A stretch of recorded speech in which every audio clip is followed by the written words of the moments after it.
இந்த நாளின் தியானத்திற்காக நம்ம எல்லாரும் யோவான் எழுதின சுவிசேஷம் 15வது அதிகாரம் 15வது வசனத்தை எல்லாரும் திருப்பிக் கொள்ளும்படி உங்களை அன்போடு கேட்கிறேன்.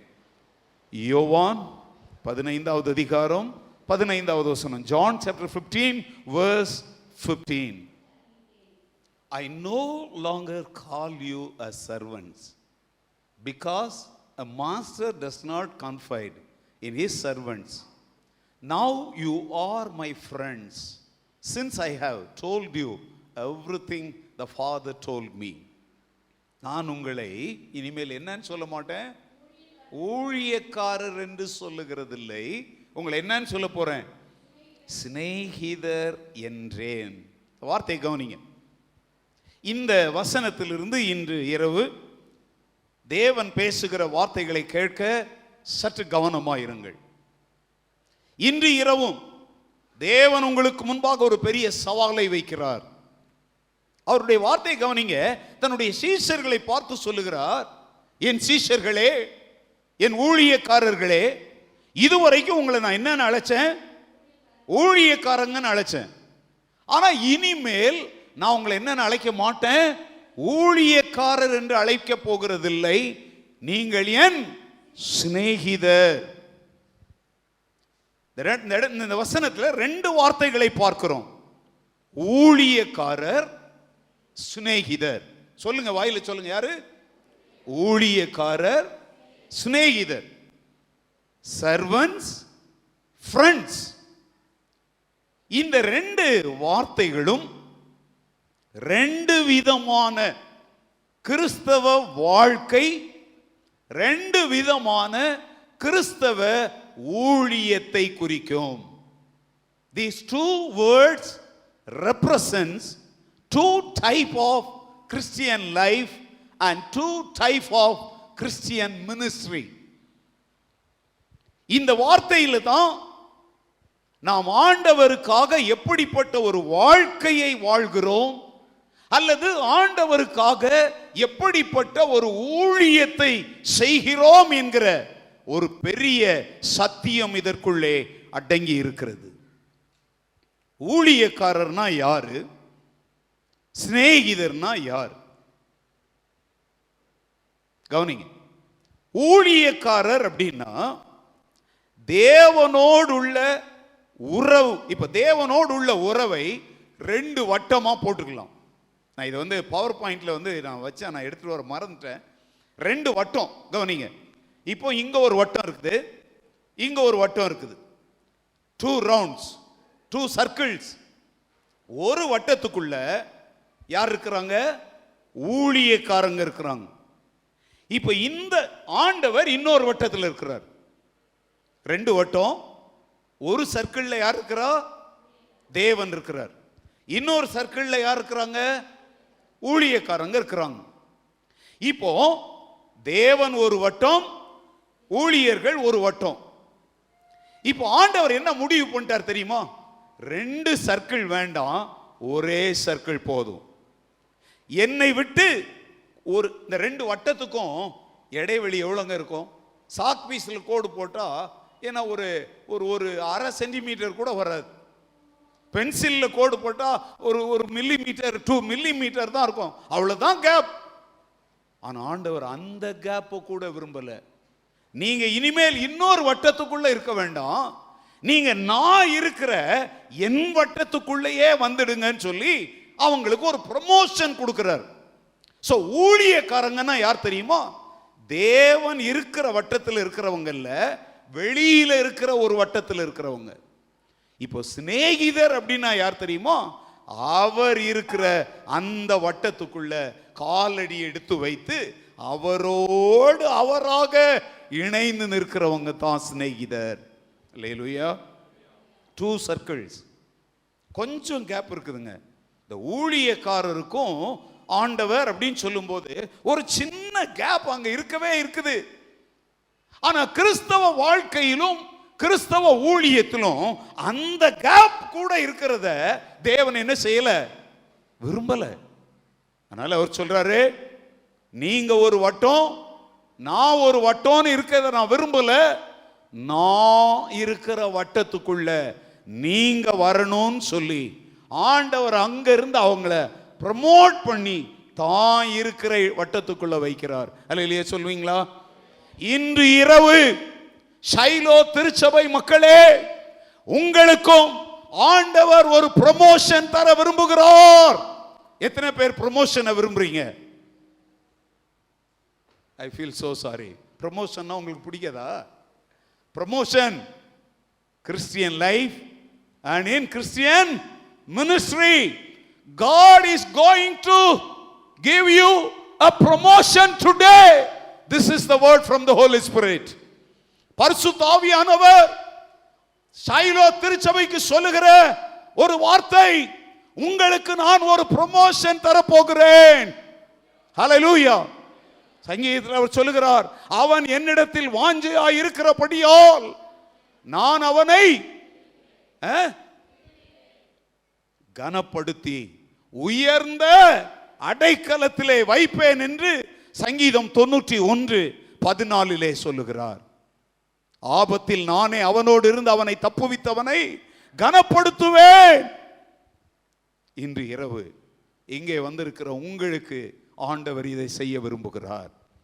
நீங்க விரும்பினாலும் சரி, நீங்க விரும்பாட்டிலும் சரி, நீங்க எதிர்பார்த்தாலும் சரி, எதிர்பார்க்காட்டிலும் சரி, நீங்க அதற்காக ஜெபித்தாலும் சரி, ஜெபிக்காட்டிலும் சரி, தேவன் என்ன செய்ய விரும்புகிறாரோ அது மாத்திரமே நடக்கும். அல்லேலூயா. இங்க கூட அவங்க போய் கேட்டாங்களா, ஆண்டவரே எங்களை ஊழியக்காரங்களா வைக்காதீங்க, எங்களை ஃப்ரெண்ட்ஸா மாத்திக்கோங்கன்னு கேட்டாங்களா? ப்ரமோஷன் தானா வருங்க. உண்மையுள்ள மனுஷன் பரிபூரண ஆசீர்வாதங்களை பெறுவான். ஹல்லேலூயா. மறந்துடாதீங்க. உழைக்காதவன் சோம்பேறி தான் போராட்டம் பண்ணுவான், கோஷம் போடுவான், உண்ணாவிரதம் இருப்பான். ஆனா உண்மையாய் உழைக்கிற மனிதனை தேடி கர்த்தர் ஆசீர்வாதங்களை அனுப்புகிறார். நம்ம கேட்கணும்னு அவசியம் இல்லை, கேட்கணும். ஆனா சில விஷயங்கள் நாம் கேட்காமலேயே அனாதி காலங்கள் முதலாகவே தேவன் நமக்கென்று தீர்மானித்திருக்கிறவைகளை நமக்கு தருவார். பிள்ளைகளின் அப்பத்தை எடுத்து நம்முடைய தேவன் நாய்க்குட்டிகளுக்கு போடுகிறவர் அல்ல. பிள்ளைகளின் அப்பம் யாருக்குரியது? பிள்ளைகளுக்குரியது. கவனிங்க, நான் சற்று வேகமா போனாதான் சில சமயத்தில் நான் முடிக்க முடியும். நம்பர் 1, ஏன் ஆண்டவர் ஊழியக்காரர் என்று சொல்லப்பட்டவர்களை சிநேகிதராக மாற்றினார்? Point number 1, it is a privilege to be a servant of God, but it is a blessing to be his friend. The வார்த்தை கவனிங்க. It is a privilege to be his servant, but it is a blessing to be his friend. வார்த்தை வித்தியாசம் புரியுதா உங்களுக்கு? தேவனுடைய ஊழியக்காரர்களாய் இருப்பது நம்முடைய சிலாக்கியம். ஆனால் தேவனுடைய சிநேகிதராய் இருப்பது நம்முடைய பாக்கியம். சிலாக்கியம் வேற, பாக்கியம் வேற. அன்பானவர்களே, நல்ல கவனிங்க. ஒரு மனிதனுக்காக கடினமாகவும் தியாகமாகவும் உழைக்கிற எத்தனையோ ஊழியக்காரர்கள் அந்த எஜமானுக்கு சிநேகிதராக இருப்பதில்லை. புரியுதா உங்களுக்கு? கடினமா உயிரை கொடுத்து கூட அவனுக்காக வேலை செய்வாங்க. ஆனா அந்த எஜமான் கூட ரொம்ப ஆழமான ஒரு நெருக்கமான உறவு அவங்களுக்கு இருக்கிறதுக்கு வாய்ப்பு கிடைக்காது. அதனுடைய அர்த்தம் என்ன தெரியுமா? ஒருத்தரோட ஆழமான உறவும் நட்பும் இல்லாமலேயே அவருக்காக நம்ம என்ன செய்ய முடியும்? ஊழியம் செய்ய முடியும். இந்த வார்த்தை கவனிக்கணும். ஆண்டவரே சொல்றாரு, என்னோடே இராதவன், என்னோடே சேர்க்காதவன் என்ன செய்கிறான்? சிதறடிக்கிறான். அப்படின்னா அவன் கூட ஆண்டவருடைய பெயர்ல தான் எதையோ செய்யறான். ஆனா அவன் உண்மையில ஆண்டவருடைய ராஜ்யத்தை என்ன செய்யல? கட்டல. அவன் சிதறடிக்கிறவன். ஒரு நாள் வரும், அநேகர் சொல்லுவாங்களா, ஆண்டவரே உம்முடைய நாமத்தினாலே என்ன உரைத்தோம்? தீர்க்க தரிசனம் உரைத்தோம். உம்முடைய நாமத்தினாலே பிசாசுகளை துரத்தினோம். அப்ப அவர் என்ன சொல்லுவாராம்? அக்கிரம செய்கைக்காரரே என்னை விட்டு அகன்று. நீங்க யாருன்னு எங்களுக்கு பாருங்க, எவ்வளவு பரிதாபம் இல்ல? நீ யாருன்னு எனக்கு அப்படின்னு அர்த்தம் என்ன? இந்த பூமியில கர்த்தருடைய நாமத்துல தீர்க்க தரிசனம் சொல்லி இருக்கிறாங்க. கர்த்தருடைய நாமத்துல பிசாசுகள் என்ன பண்ணி இருக்கிறாங்க? துரத்தி இருக்கிறாங்க. ஆனா அவங்க யாருன்னு யாருக்கு தெரியல? கர்த்தராகிய இயேசுவுக்கு தெரியல. இதனுடைய பொருளை தெரிந்து கொள்ளுங்கள். ஊழியனாய் இருந்து ஊழியம் செய்வது ஒரு ஊழியம், நண்பனாக இருந்து கொண்டு அவருடைய நாடி துடிப்பு, இதய துடிப்பை புரிந்து கொண்டு ஊழியம் செய்வது இன்னொரு ஊழியம். நிறைய பேர் சொல்றாங்க பிசாசுகளை துரத்துகிறோம். ஓ, அவங்க துரத்தலைங்க, அவங்க சொல்ற நாமம் துரத்துது. என் நாமத்தினாலே என்ன செய்வீர்கள்? அதனாலதான் இன்னைக்கு பார்க்கிறோம் ஒரு ஒரு ஒரு விதமான ஒரு கான்ட்ராஸ்ட், ஒரு கான்ட்ரடிக்ஷன் இன்னைக்கு ஊழியங்கள்ல காணப்படுது. வாழ்க்கை அருவருப்பா இருக்கும், வசனத்துல வாழ மாட்டாங்க, தேவனுடைய நீதி நியாயங்களுக்கும் அவங்களுக்கும் என்ன கிடையாது, சம்பந்தமே இருக்காது. ஆனா பிசாசுகளை துரத்துவாங்க, தீர்க்க தரிசனங்கள் சொல்லுவாங்க. மக்களும் ஏப்பா இவங்க பிசாசுகளை துரத்துறாங்களே, இன்னைக்கு மக்கள் இதுல தாங்க வஞ்சிக்கப்பட்டு போறாங்க. இவங்க வெளி வட்டத்துல ஊழியக்காரங்களா இருந்துகிட்டு இப்ப ஏன் பிசாசு ஓடுது தெரியுமா? இவங்கெல்லாம் ஆண்டவரோடு நெருங்கி இருந்ததுனால இல்ல, அவங்க உபயோகிக்கிற நாமம் வல்லமையுள்ள நாமம். ஹலோ, அந்த நாமத்துல பிசாசு ஓடுறதுனால இவனுக்கு ஏதோ பலன் கிடைக்க போகுதுன்னு அர்த்தம் கிடையாது. இவன் யாருன்னு யாருக்கு தெரியும்? ஆனா பிசாசுக்கு இவன் உபயோகிக்கிற நாமமும் அதனுடைய வல்லமையும் தெரியும். ஆனா அந்த நாமத்தை உபயோகிக்கிறவனை பரலோகம் அங்கீகரிக்க வேண்டும். அதனால தான் நான் சொன்னேன், ஊழியக்காரனாய் இருப்பது ஸ்லாக்கியம், ஆனால் நண்பனாய் இருப்பது நமக்கு கிடைக்கிற பாக்கியம். It's a blessing to be his friends. அதனால ஊழியம் செய்கிறோம், கிறிஸ்தவர்களாய் வாழ்கிறோம், ஆனால் அவரோடு உறவுள்ளவர்களாய் இருந்து ஒரு இன்டிமசி அவருக்கு நமக்கும் இருக்கிறதா என்பதை நாம் கவனிக்க வேண்டும். மேலெழுந்த வாரியாக நுனிப்புல் மேய்கிற கிறிஸ்தவர்களாக நாம் வாழ்ந்து கொண்டு கூட இந்த பூமியில பெரிய வேஷம் போடலாம். ஆனா ஆண்டவர் இங்க ஒரு மாற்றத்தை உண்டு பண்ண விரும்புகிறார்.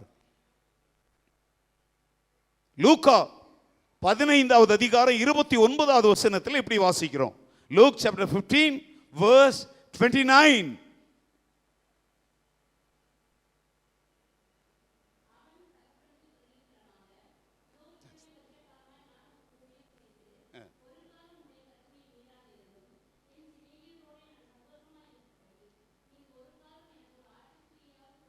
இதை யார் சொல்றா? இதை சொன்ன, இந்த வார்த்தையை சொன்னது யாரு? மூத்த மகன் அப்பா கிட்ட சொல்றான். என்ன சொல்றான்? இத்தனை வருஷ காலமாய் நான் உமக்கு ஊழியம் செய்த. அந்த வார்த்தை கவனிங்க. ஒரு காலம் உம்முடைய கற்பனையை கூட நான் என்ன செய்யல, மீறல. ஆனா நான் என் சிநேகிதரோட சந்தோஷமா இருக்கும்படி நீர் ஒரு காலம் எனக்கு ஒரு ஆட்டுக்குட்டியாவது. ஆனா அந்த இடத்துல ஒரு வார்த்தை மிஸ் ஆகுது.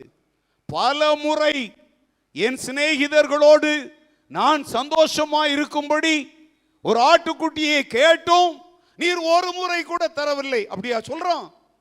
இல்ல, நான் சந்தோஷமா இருக்கும்படி நீர் ஒரு காலம் எனக்கு ஒரு ஆட்டுக்குட்டியாவது. இவன் கேட்கவும் இல்லை, அவர் கொடுக்கவும் இல்லை. இவன் என்னவோ கேட்ட மாதிரியும் அவர் தரவே முடியாதுன்னு சாதிச்ச மாதிரி அவன் இங்க பேசுறான். இந்த இடத்துல கவனிங்க, நம்ம இளைய குமாரனை கெட்ட குமாரன் சொல்றோம். கெட்ட குமாரன் சொல்றான். அவன் கூட பாருங்க, நான் எழுந்து என் தகப்பனிடத்துல போவேன், அவருடைய குமாரனாய் அல்ல, ஈவன் வேலைக்காரனாய் கூட அல்ல, யாரா வச்சுக்கும்படி கேட்பேன். வேலைக்காரனா மாச சம்பளக்காரன், கூலிக்காரனா டெய்லி வேஜஸ். அவங்க அப்பா வீட்டில் மாச சம்பளம் வார சம்பளத்துக்கெல்லாம் ஆட்கள் இருக்கிறாங்க. அவங்கெல்லாம் பெர்மனன்ட் வேலைக்காரங்க. இந்த கூலிக்காரங்கிறவன் யார் தெரியுமா?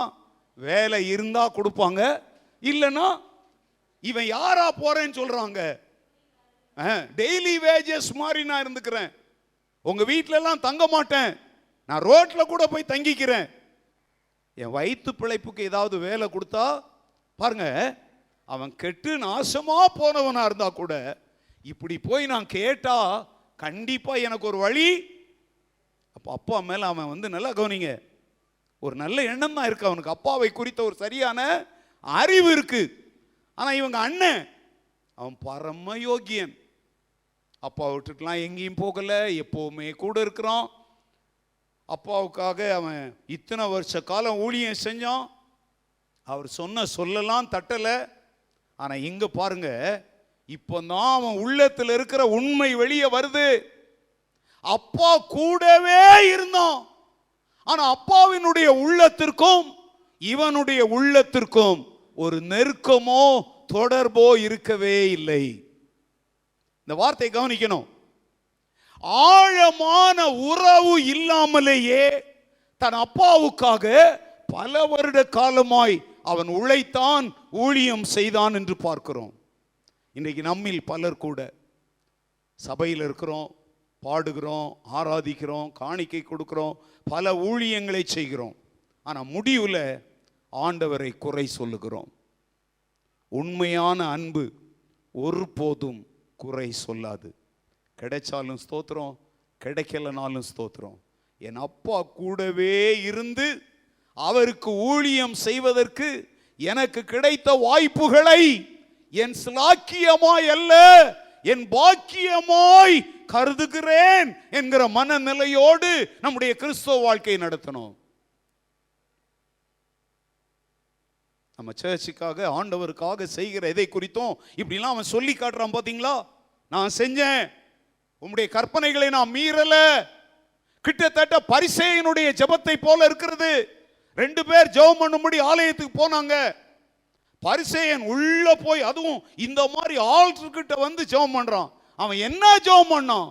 ஜெபமே பண்ணல, சுய விளம்பரம் பண்ணான். அவன் ஒரு வார்த்தையாவது ஆண்டவர் ஏதாவது கேட்டானா? பரிசேயனுடைய ஜெபத்துல ஏதாவது ஜெபம் இருக்கா? இல்ல. நான் ரொம்ப நல்லவன், நான் ரொம்ப ரொம்ப நல்லவன், தன்னை பற்றியே ஆண்டவருக்கு சொல்றான். அநியாயக்காரர், பரிகாரர், இவங்க கூட எல்லாம் நான் உட்கார்றது கூட இல்லை, வாரத்தில் 2 தடவை உபவாசம் பண்றேன், என் வருமானத்துல எல்லாம் என்ன கொடுக்குறேன். ஏன் இதெல்லாம் ஆண்டவருக்கு தெரியாதா? அவன் எப்படி கொடுக்குறான், எவ்வளோ கொடுக்குறான்? அனனியா சப்பீராள் மாதிரி வஞ்சியத்துக்கு கொடுத்தானா, இல்லை ஊர் அடிச்சு உலையில போட்டானா? இதெல்லாம் ஆண்டவருக்கு தெரியுமா தெரியாதா? இதை போய் ஆண்டவருக்கு இவன் விளம்பரம் பண்ணணுமா? இல்லை. அவருடைய பார்வைக்கு மறைவானது ஒன்றும். இப்ப இவன் கூட பாருங்க சொல்றான், நான் இத்தனை வருஷ காலமாய் உமக்கு என்ன செய்தேன். அவன் செஞ்சான் செய்யலைங்கிறது அப்பாவுக்கு தெரியுமா தெரியாதா? தெரியும். இவன் தான் ஊழியக்காரன்ங்கிற வெளி வட்டத்தில் இருக்கிறான். சொல்றான், உமக்கு உமக்கு ஊழியம் செய்தேன், ஐ ஹவ் டன். ராத்திரி வேளையில் அங்க இருக்கிற யாராவது, நான் ஆண்டவருக்காக அதை செய்கிறேன், நான் என் சபைக்காக இதை செய்கிறேன், சாரி மன்னிச்சுக்கோங்க, ஆண்டவர் அதை விரும்பல. நீங்கள் ஆண்டவருக்காகவோ அவருடைய ராஜ்ய பணிக்காகவோ செய்கிற எதையும் அவருக்கு முன்பாகவோ வேறு யாருக்கு முன்பாகவோ வெளிச்சம் போட்டு காண்பிப்பீர்களானால் நீங்கள் உங்கள் சுய மகிமைக்காக அதை செய்கிறீர்கள். நீங்கள் சிநேகிதர் அல்ல, நீங்கள் ஊழியர்கள். அந்த வட்டத்திலிருந்து இப்போ சிநேகிதர்ங்கிற வட்டத்திற்கு வரும்படி இன்று இரவு தேவன் உங்களை அழைக்கிறார். சொல்லி காட்டுறான், தான் செய்ததை தகப்பனுக்கு நினைவுபடுத்துகிறான். ஒருத்தர் ப்ரொமோஷனுக்கு அவங்களுக்கு லேட் ஆகுதுன்னா அவங்க கவர்மெண்ட்டுக்கு எழுதுவாங்க, எனக்கு வர வேண்டிய ப்ரொமோஷன் செய்யல, வரல. சில சமயத்தில் சிலலாம் எங்கே போவாங்க, கோர்ட்டுக்கு போவாங்க. எனக்கு வர வேண்டிய ப்ரொமோஷன் என்ன செய்ய மாட்டேங்குது, வரமாட்டேங்குது. எனக்கு ஜூனியரா இருந்தவர் இப்ப என்ன வந்துட்டாரு, போய் கோர்ட்ல போய் என்ன செய்யறாங்க, வழக்காடி தங்களுடைய ப்ரமோஷனை தேடுகிறார்கள். நீங்க நல்லா கவனிக்கணும். இந்த அரசாங்கத்தில் வந்து ஒன்று தெரியுமா, உயர் அதிகாரிகளுக்கு ஒரு சீக்ரெட் ஃபைல் ஒன்று வச்சிருப்பாங்க. வருடந்தோறும் அவங்கள பற்றிய ஒரு குறிப்பு அங்கே என்ன செய்யப்படும், எழுதப்படும். அது யாருக்குமே தெரியாது. அவர்களுடைய மூத்த அதிகாரிகள் டிரான்ஸ்ஃபர் ஆகி போகும்போது தனக்கு கீழ் பணிபுரிந்த அந்த மற்ற அதிகாரிகளை குறித்து ஓரிரு வரிகளில் ஏதாவது ஒரு கமெண்ட்ஸ் எழுதி வச்சுட்டு போவார். அதுதான் இவருடைய ப்ரமோஷனுக்கு ஒன்று உதவியா இருக்கும் அல்லது தடையா இருக்கும். நல்லா கவனிங்க. ஆண்டவர் நம்முடைய கிரியைகளை அல்ல, நம்முடைய நோக்கங்களை உற்று பார்க்கிறார். You got the point? ஆண்டவர் நம்முடைய ஆக்ஷன்ஸ் அல்ல, நம்முடைய மோட்டிவ் என்ன என்பதை உற்று பார்க்கிறார். இந்த இரவு நாம் எல்லாரும் வாழ்கிற கிறிஸ்தவ வாழ்க்கை, நாம் செய்கிற ஊழியங்கள் தேவனுடைய வார்த்தை என்கிற தராசிலே வைக்கப்படுமானால் நம்முடைய நிலைமை என்ன ஆகும்? இந்த மூத்த மகன் ஊராருடைய பார்வையில் நல்ல பிள்ளை, எல்லாரும் சொல்லியிருப்பாங்க, பாரு அந்த இளைய பையன் தான் ஊரை விட்டு ஓடி போயிட்டான், தகப்பனுக்கு வேதனை உண்டாக்குனாலும் இந்த மூத்த பையனாவது அப்பாவுக்கு ஆறுதலாக கூட இருக்கிறான். அவங்க அம்மாவை பற்றி அங்கே வரலாறே வரல, ஒருவேளை அவங்க அம்மா இறந்து போயிருக்கலாம். ஊருக்கெல்லாம் இவன் நல்ல பிள்ளை இல்லையா? ஏன்னா இவன் அப்பாவை விட்டுட்டு போகல, அப்பா கூடவே இருக்கிறான், சொத்தை பறிச்சுக்கிட்டு போகல, கெட்ட வாழ்க்கை வாழல, தகப்பன் கூடயே இருக்கிறான். ஆனா நீங்க இந்த வசனத்தை பார்க்கும்போது தகப்பன் கூடயே இருந்தான்னா வெறும் சரீரத்தில் தான் கூட இருந்தான், உள்ளத்திலே அவனுடைய மனது, எண்ணம், சிந்தனை, யோசனைகளிலே அவன் தகப்பனை விட்டு தூரமாயிருந்தான். அதனால தான் சொல்றான். இப்ப பாருங்க, அந்த நிலத்துல எல்லாம் அவன் வேலை செய்தான்ல, அதெல்லாம் இவன் நிலம் தானே. இப்ப தம்பி போயிட்டான், இப்ப அண்ணன் மாத்திரம் தான் இருக்கிறான். இப்ப அப்பா செத்து போனா இந்த நிலங்கள் சொத்துக்கள் எல்லாம் யாருக்கு சொந்தம்? இவன் சொல்றான் உமக்கு ஊழியம் செய்தேங்கிறான். அவனுக்கு தான் அந்த நிலம் சொந்தம். ஆனா அவன் என்ன சொல்றான்? உமக்கு. அநேக சமயத்தில் நாம கூட ஆண்டவருக்காக நாம் செய்கிற எல்லாவற்றையும் என்னவோ ஒரு மூணாவது மனுஷனுக்கு செய்கிற மாதிரி, யாரோ ஒரு அந்நிய நபருக்கு செய்கிற மாதிரி அதை செஞ்சிட்ட உடனே ஒரு பரம திருப்தி. இல்லைங்க, ஆண்டவருக்காக எதை செய்தாலும் அதில் திருப்திலாம் வரவே கூடாது. இன்னும் கொஞ்சம், இன்னும் கொஞ்சம், இன்னும் கொஞ்சம், நான் செய்தது போதாது, இன்னும் ஒரு மைல் நான் எக்ஸ்ட்ரா போகணும், இன்னொரு ஊழியத்தை துவக்க வேண்டும், இன்னும் 10 மிஷனரிகள் 10-20 மாற வேண்டும். திருப்தி அடையாதே. Don't get satisfied in your Christian life and ministry. Whatever you do for the Lord and His kingdom. இவன் சொல்றான், நான் எப்படி செஞ்சேன்? நான் இப்போ சொல்றேங்க, ஆண்டவருக்காக செய்கிற எதையும் கணக்கு எழுதி வைக்காதீங்க. ஏன்னா ஆண்டவர் கணக்கு பார்த்திருந்தாருன்னா அவருடைய கடைசி சொட்டு ரத்தத்தை கூட நமக்கு விலையாக கொடுத்திருக்க முடியாது. ஆண்டவர் கணக்கு பார்க்கவில்லை. God has not counted the cost. இன்னைக்கு யாரையும் என்கிட்ட கேட்டாங்க, அகாப்பேனா என்ன பிரதர் அப்படின்னு கேட்டாங்க. எனக்கு ரொம்ப ஆச்சரியமா இருந்துச்சு. அகாப்பேனா தேவனுடைய அளவற்ற தியாகமான எதிர்பார்ப்பு இல்லாத சுயநலமற்ற அன்பு. அதுக்கு பேர் தான் அகாப்பே. கிரேக்க மொழியில் அன்பை குறிக்கிற 4 வார்த்தைகள் இருக்குது. அதுல ஒரு வார்த்தை தான் இந்த அகாப்பே. ஆண்டவர் நம்ம மேல காட்டுற the divine love without any condition, without any expectation, without any self motive. God has poured His love on us. That is called agape love. ஆண்டவருக்காக நாம் எதை செய்தாலும் அதை அன்பினாலே செய்ய வேண்டும். பவுல் சொல்லுகிறார், கிறிஸ்துவின் அன்பு எங்களை நெருக்கி ஏவுகிறது. The love of Christ constraineth us on. நல்லா கவனிங்க, அந்த வார்த்தை கவனிங்க. அது எங்களை சும்மாலாம் இருக்க விடாது, அது எங்களை உந்தி தள்ளுகிறது. அடி, பாடுகள், துன்பம், நிர்வாணம், பசி, நாசம், மோசம், பட்டயம், சுய ஜனங்களால் வருகிற ஆபத்து, அவை எல்லாவற்றின் மத்தியிலும் பவுல் ஒரு இடத்துல சொல்றான், பட்டணங்கள் தோறும் எனக்கு அடிகளும் காவல்களும் கட்டுகளும் வைக்கப்பட்டிருக்கிறது என்று ஆவியானவர் சொல்லுகிறதை நான் அறிவேன். ஆகிலும் இவைகளில் ஒன்றை குறித்தும் நான் ஏன் அதுல சொல்றான், என் ஜீவனையும் நான் அருமையாக எண்ணேன். எப்படி ஆகிலும் கர்த்தராகிய இயேசு கிறிஸ்துவினிடத்தில் நான் பெற்ற ஊழியத்தை நிறைவேற்ற வேண்டும் என்று நான் விரும்புகிறேன். அடி உதெல்லாம் பாருங்க, உலகத்தான் பாடுறான். தப்பா நினைச்சுக்காதீங்க. கல்லும் முள்ளும் காலுக்கு ஒன்றுமில்லாத உயிரற்ற ஒன்றுக்காக அவன் பாடுறான். கல்லும் முள்ளும் காலுக்கு. அப்படியானால் நமக்காக முள்முடியை ஏற்றுக்கொண்ட நம்முடைய ஆத்தும நேசர், நம்முடைய அன்பின் ஆண்டவர், அவருக்காக கல்லுகள், முள்ளுகள், பாடுகள், மலைகள், தீவுகள், பள்ளத்தாக்குகள் எல்லாவற்றிலும் இறங்கும்படி தேவனுடைய அன்பு நம்மை நெருக்கி ஏவ வேண்டும். ஹல்லேலூயா. ஆனா இவன் சொல்லி காட்டுறான். சொல்லி காட்டுகிறவன் ஊழியக்காரன், சொல்லாமல் செய்கிறவன் சிநேகிதன். Praise the Lord. Number 1. Number 2, servants are being appointed for salary and benefits, but friendship depends upon the individual's choice.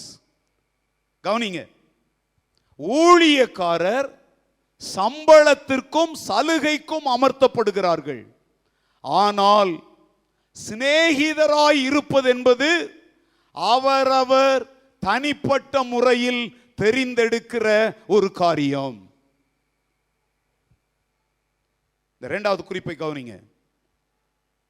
வேலைக்காரன் என்ன செய்வான், பயோடேட்டா அனுப்புவான். அவங்க என்ன செய்வாங்க, அதெல்லாம் பார்த்து, ஓகே உனக்கு உன்னை சேர்க்கிறோம், உனக்கு இதெல்லாம் சலுகைகள், இவ்வளோ லீவு, இதெல்லாம் என்னென்னவோ எழுதுறான், பெர்க்ஸ், அதெல்லாம் எழுதி கொடுக்குறாங்க. ஆனால் ஒரு நண்பனை தேர்ந்தெடுக்கும் போது நம்ம ஒரு பயோடேட்டா அனுப்பி அதுக்கு ஒரு இன்டர்வியூ வச்சு அப்படி தான் செய்கிறாங்களா? உங்களுக்கு நண்பர்கள் இருக்காங்களா? Do you have friends? Hello, yes. உங்கள் நண்பர்களை எங்கே பிடிச்சிங்க, எப்படி பிடிச்சிங்க, எவ்வளோ சம்பளத்துக்கு பிடிச்சிங்க, மாதம் எவ்வளோ செலவழிக்கிறீங்க, வருஷத்துக்கு எவ்வளவு சொல்ல முடியுமா? பைபிள் சொல்லுது, ஒருவன் தன் சிநேகிதருக்காக தன் ஜீவனை கொடுக்கிறதை பார்க்கிலும் மேலான அன்பு ஒருவனிடத்திலும். அங்க விலை என்னது? ஜீவன். சம்பளம்லாம் கொடுக்க முடியாதுங்க. ஒருவருக்கு நாம் சிநேகிதராய் இருப்பதற்கு சம்பளம் தர முடியாது. அதான் இந்த அந்த வார்த்தையை நான் சொல்ல கவனிங்க. Servants are being appointed for salary and benefits, but friendship depends upon one individual's decision. ஒரு தனிப்பட்ட மனிதனுடைய தீர்மானத்தில் அடங்கி இருப்பதுதான் சிநேகிதம். தாராளமா சம்பளம் கொடுத்தா ஏராளமாய் ஊழியர்களை சம்பாதிக்கலாம். ஆனால் சிநேகிதரை பணம் கொடுத்து வாங்க முடியாது. 1 கொரிந்தியர் 15வது அதிகாரம் 19வது வசனம் இப்படி சொல்லுகிறது. 1 Corinthians chapter 15 verse 19 says like this: இம்மைக்காக மாத்திரம் நாம்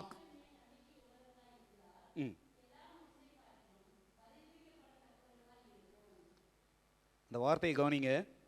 இம்மைக்காக மாத்திரம் நாம் கிறிஸ்துவின் மேல் நம்பிக்கை உள்ளவர்களாய் இருந்தால் மற்ற எல்லா மனுஷரை பார்க்கிலும் நாம் எப்படி இருக்கிறோமா? பரிதாபத்திற்குரியவர்கள். அப்படின்னு அர்த்தம் என்ன? இதுலயே எல்லா கிறிஸ்தவ வாழ்க்கை ஊழியம் எல்லாமே அடங்கிருச்சுங்க. இம்மைக்காக அல்ல, இந்த உலகின் பிரதிபலன்களுக்காக அல்ல. அதெல்லாம் உலகத்தார் நாடி தேடுகிறார்கள். மற்றவர்களை பார்க்கிலும் நாம் பரிதாபமாயிடுறோம். அப்படின்னா கிறிஸ்துவின் மேல் நாம் வைக்கிற நம்பிக்கை, விசுவாசம், அன்பு, சேவை எல்லாமே இவ்வுலக பலன்களை மையமாய் கொண்டது அல்ல. ஹலோ, நான் ஷைலோவில் முதல் இன்டர்வியூ வச்சு எடுக்கப்பட்ட ஆள் நான் தான். புரியுதா உங்களுக்கு? ஷைலோவில் இன்டர்வியூ அப்படின்னு சொல்லி எனக்கு போஸ்ட் கார்டு அண்ணன் சொந்த கையில் எழுதினாங்க. அந்த காலத்தில் அவங்க ரொம்ப முத்தாக எழுதுவாங்க, நானும் முத்தாக எழுதுவேன். ரொம்ப அவங்க சொந்த கையில் எழுதி ஒரு டேட் சொல்லி இங்கே அந்த பழைய அந்த இடத்துல பார்க்கும்படி ஒரு போஸ்ட் கார்டு அனுப்பியிருந்தாங்க அண்ணன். ஷைலோவில் இப்படி போஸ்ட் கார்டு வாங்கினா முதல் ஆள் நான் வந்தேன். எனக்கு இடம்லாம் தெரியாது. இசிஐயில் என்னுடைய அண்ணன் அவர்கள் ஒரு பொறுப்பான ஊழியம் செய்கிறாங்க. அவங்ககிட்ட போயிட்டு அவங்கள கூட்டிகிட்டு நான் வந்தேன். அங்கே அப்போ நான் நேற்றே உங்களை கேட்கணும்னு நினச்சேன். அண்ணன் யூஸ் பண்ண அந்த டேபிள் என்ன ஆச்சு அப்படின்னு சொல்லி ஒரு பெரிய டேபிள் வச்சுருப்பாங்க. நைட் படுத்துருக்கும் போது யோசித்த நாளைக்கு கேட்கலாம் அப்படின்னு. அந்த டேபிளில் அண்ணன் உட்காந்துருக்குறாங்க. நான் அப்படியே பயந்து வர்றேன். ஏன்னா மற்ற ஸ்தாபனங்கள்லாம் உட்கார்னு கூட சொல்ல மாட்டாங்க. அந்த காலங்கள்லாம் நிற்க வச்சு தான் பேசுவாங்க ஊழியக்காரங்களை. ஆனால் இங்கே ரொம்ப ஆச்சரியம் என்ன அப்படின்னா, அண்ணன் அந்த ஒரு பெரிய டேபிளில் உட்காந்துருக்குறாங்க. முன்னாடி சேர் போட்டிருக்குறாங்க. நான் அப்படி நிற்கிறேன். உட்காருங்க தம்பி அப்படின்னு சொன்னாங்க. எனக்கு ஒரு யோசனை, என்ன அவர் அண்ணனை நான் மேடையில் தான் பார்த்துருக்குறேன். தப்பாலாம் நினச்சிக்காதீங்க. அண்ணன் அவங்க அந்த நீங்கள் யாரும் இது தயவுசெய்து யார் இதெல்லாம் கொஞ்சம் அஃபெண்டிங் வேர்ட்ஸ், அதனால் அந்த வார்த்தையை சொல்கிறேன். நான் சொல்லணுங்கிறதுக்காக இந்த முத்துராமன் ஒரு நடிகர் இருந்தார். அண்ணன் பார்த்தாக்க அப்படியே இருப்பாங்க. அந்த அச்சு அசல் அவங்க ஸ்டைல், அந்த அந்த முடி. தம்பிகிட்ட கொஞ்சம் பார்க்குறேன். நாங்கள்லாம் அண்ணனை அந்த நாட்களில் அந்த முத்துராமன் மாதிரி இருக்கிறப்போ அப்படின்னு மேடைகளில் ரசிப்போம். நாங்கள் அந்த காலத்தில் இந்த டிஜிட்டல் வாட்ச் இப்போல்லாம் அது சீப், பசங்க தான் தூக்கி போடுறாங்க. அப்படி பட்ட நமக்கு ரெட் கலரில் காட்டும். அது இப்போ அதெல்லாம் 15 ரூபாய் 20 ரூபாய் கிடைக்குது. ஆனால் அண்ணன் அமெரிக்காவிலேருந்து வந்த காலத்தில் அதெல்லாம் காண கிடைக்காத பொருட்கள். அந்த வாட்ச் அண்ணன் பிரசங்கம் பண்ணும்போது அப்படி லேசாக அமுக்குவார், அது ரெட் கலரில் காட்டும். நாலாம் கூட்டத்தில் அங்கே உட்கார்ந்துருந்தவன் இதை பார்க்குறதுக்காக நவுண்டு முன் வரிசையில் இது என்னப்பா அமுக்குறாரு, இப்படி லைட் வருது அப்படின்னு போய் பார்த்தேன். ஸோ எங்களுக்கு அவர் பெரிய ஹீரோங்க. அவர் உட்கார சொல்றார். எனக்கு தயக்கமா இருக்கு. மற்றவங்கெல்லாம் நீ நான் தான் பேசுவாங்க அந்த காலத்தில். எங்களை மாதிரி இளைஞர்கள் எல்லாம் மூத்த ஊழியர்கள் நீங்க நாங்கெல்லாம் என்ன செய்ய மாட்டாங்க, சொல்ல மாட்டாங்க. உட்காருங்க தம்பி அப்படின்னு சொன்னாங்க. அப்போ எங்க அண்ணனும் நானும் உட்கார்ந்தோம். அப்போ இன்டர்வியூ பண்றாங்க அண்ணன் என்னைய. இன்டர்வியூனா நீங்க வேற ஒன்றும் இல்லைங்க பாரு, எனக்கெல்லாம் ஒன்றும் தெரியாது. அந்தமான் போனோம் அவ்வளவுதான். ஜிம் எலியட் மாதிரி இயேசுவுக்காக பீஸா மாறணும், இதுதான் தரிசனம். இங்க இன்டர்வியூக்கு வந்திருக்கிறதுக்கெல்லாம் அண்ணன் என்ன கொடுப்பாங்க, அண்ணன் நமக்கு என்ன தருவாங்க அப்படின்னு ஒரு யோசனை எல்லாம் இருந்ததாவே ஞாபகமே இல்லைங்க. ஓகே தம்பி நீங்க அந்தமானுக்கு உங்களை அனுப்புறேன்னு சொல்லுவாரான்னு அவர் முகத்தை நான் பார்த்துக்கிட்டே இருக்கிறேன். அன்பானவர்களே, இன்னைக்கு நானே எவ்வளோ பேரை இன்டர்வியூ பண்ணுறேன், ஆன்லைனில் இன்டர்வியூ பண்ணுறேன். சிலர்லாம் என்ன கேட்குறாங்க தெரியுமா, ஒரு அருவருப்பான வார்த்தையை சொல்கிறா. சிலர் ஊழியத்துக்கு வர்றவங்க, what is your package, what's your package. இப்போ இந்த ஐடி இண்டஸ்ட்ரியில் இருக்கிற உங்களுக்கு தெரியும், நீங்களாம் அப்படி தானே கேட்பீங்க, பேக்கேஜ் என்ன. ஆனால் இன்னைக்கு ஊழியம் செய்கிறவங்க கூட என்ன கேட்குறாங்க, பேக்கேஜ் கேட்குறான். அவங்களெல்லாம் பேக் பண்ணி அனுப்பிடணும். பேக்கேஜ் கேட்கிறவன் ஊழியத்துக்கு லாயக்குள்ளவன் அல்ல. தேவனுடைய அன்பினாலே ஏவப்பட்டு ஊழியத்திற்கு வர வேண்டும். உலக கம்பெனிக்கு வேலை செய்கிறவனுக்கு ஒரே பேக்கேஜ் தாங்க. ஆனா ஆண்டவருக்கு ஊழியம் செய்கிறவனுக்கு ஒரு பேக்கேஜ் இல்லை. எத்தனை பேக்கேஜ் ஒரு மாசத்துல தேவைப்பட்டாலும் தேவன் தருவார். அந்த விசுவாசத்தோடு ஊழியத்துக்கு வருகிறவன் தான் உண்மையான மிஷனரி. காலம் மாறி போச்சு. எங்களுக்கெல்லாம் ரொம்ப வெக்கமா இருக்கு. சில சமயத்தில் சில ஊழியர்களோடு பேசும் பொழுது, ஒரு ஊழியக்காரர் ஒரு மிஷனரி ஃபீல்டுக்கு அனுப்புறதுக்காக நான் பேசிட்டு இருக்கிறேன். அவர் கேட்குறாரு, அந்த ஊரில் டாய்லெட் இருக்குதா அப்படின்னு கேட்குறாரு. என்ன இருக்குதா? நாங்கள் என்னங்க பெட்ரூம் இருக்குதா ஹால் இருக்குதான்னு கேட்பாங்க. நீங்கள் டாய்லெட் இல்லை டாய்லெட் இல்லைன்னா என் மனைவி அந்த ஊருக்கு வரமாட்டா பாஸ்டர். ஆனால் உண்மை என்ன தெரியுமா, அந்த ஊரில் டாய்லெட்டே கிடையாதுங்க. அந்த ஊரில் டாய்லெட்டுங்கிற கான்செப்டே கிடையாது. அப்படிப்பட்ட இடங்கள்லாம் இன்னைக்கு எங்கள் மிஷினரிகள் ஊழியம் செய்கிறாங்க. ஏன், நாங்கள் மாத்திரம் அந்தமான் போகும்போது டாய்லெட்டாக இருந்துச்சு, நாங்கெல்லாம் வசந்த என்னன்ட்டு அண்ணே அங்கெல்லாம் அப்படி நல்லா இன்னைக்கு ஏசி டாய்லெட் இருக்குங்க. ஆமாம், ஒரு ஊழியக்கார் வீட்டுக்கு நான் போயிருந்தேன் தங்குறதுக்காக. அவர் சொல்கிறார், அண்ணே என்னுடைய பாத்ரூமில் வந்து நான் ஏசி வச்சிருக்கிறேன்னு. கடவுளுடைய ஊழியக்காரர்கள் சரி வச்சா நல்லது தான், வச்சுட்டு போட்டோம். அதனால் எனக்கு ஒன்றும் கஷ்டம் இல்லை. ஏன்னா நான் ஒரே ஒரு நாள் யூஸ் பண்ணிட்டு ஓடி போயிட்டேன். ஏன் இந்த வார்த்தையை நான் சொல்கிறேன் அப்படின்னா, இந்த உலகத்திற்குரிய இப்பிரபஞ்சத்திற்குரிய இம்மைக்காக மாத்திரம் நாம் யார் மேல நம்பிக்கை வைக்கக்கூடாது, கிறிஸ்துவின் மேல் நம்பிக்கை வைக்கக்கூடாது. பொருளாதார லாபங்கள், ஃபினான்சியல் கெயின்ஸ், லாபங்கள். கிறிஸ்தவ ஊழியத்தில் சில சமயத்தில் லாபமான அனைத்தையும் நாம் என்னவா என்ன வேண்டும், நஷ்டமா என்ன வேண்டும். அதுதான் ஊழியக்காரன். எக்ஸாம்பிள், எபிரேயர் 11வது அதிகாரம் வந்து விசுவாச வீரர்களின் பட்டியல் இல்லையா, வாசிக்க வேண்டாம், நானே சொல்றேன். அதனுடைய முன்பகுதியெல்லாம் படிச்சுக்கிட்டே வாங்க. அதுல 2 பட்டியல் இருக்குங்க. சிலர் சிங்கங்களின் வாய்களை அடைத்தார்கள், பட்டய கருக்குக்கு தப்பினார்கள், இப்படிலாம் போட்டிருக்கா. ராஜ்யங்களை ஜெயித்தார்கள். நீங்க அதை அப்படியே படிச்சுட்டே போங்க. சிலர் துன்பங்கள் பாடுகள் எல்லாத்தையும் சகிச்சுக்கிட்டு குகைகள்ல வாழ்ந்தாங்க. தோலை வந்து ஆடையா உடுத்திக்கிட்டு பாடுகளை அனுபவித்தாங்க. சிலர் கிறிஸ்துவுக்காக பட்டயத்தால் என்ன செய்யப்பட்டார்கள், வெட்டுண்டு மரித்தார்கள்.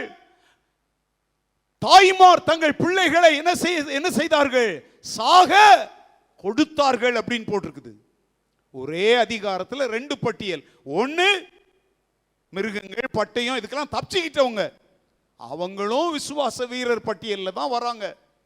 ஆனா இன்னொரு விசுவாச வீரர் பட்டியல் இருக்குது.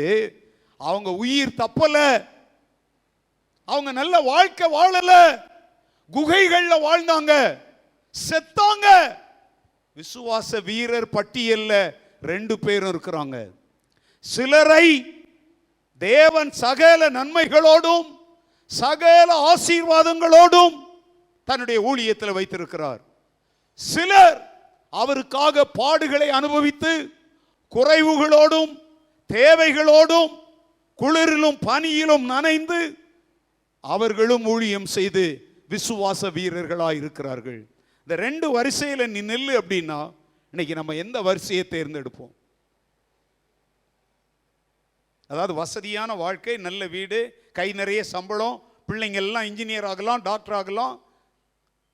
இன்னொரு இடத்துல சைக்கிள் தான் கொடுப்போம், ஏதோ எங்களால் இயன்ற உதவியை செய்கிறோம், ஆண்டவருக்காக ஊழியம் செய்யுங்க. இந்த பட்டியலில் நில்லு அப்படின்னா நம்ம எல்லாருமே இந்த பேக்கேஜ் பட்டியலுக்கு தான் வருவோம். ஆனா உண்மையாய் கிறிஸ்துவின் ஊழியனாயிராமல் கிறிஸ்துவின் சிநேகிதனாயிருக்கிறவன் இந்த 2வது பட்டியலுக்கு தான் போவான். ஆண்டவரே உமக்காக நான் என்னையே அழித்துக் கொள்ள விரும்புகிறேன். ரிங்கல் தோபை பற்றி கேள்விப்பட்டிருக்கீங்களா? வட திருநெல்வேலி, ராமநாதபுரம் மாவட்டங்களிலே வந்து ஊழியம் செய்தவர் ரிங்கல் தோபே.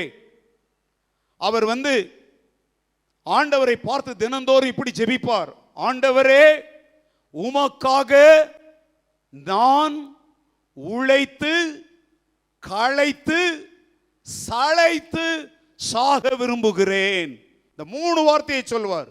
உமக்காக நான் உழைத்து களைத்து சளைக்க விரும்புகிறேன். அது உங்களுக்கு புரியாது.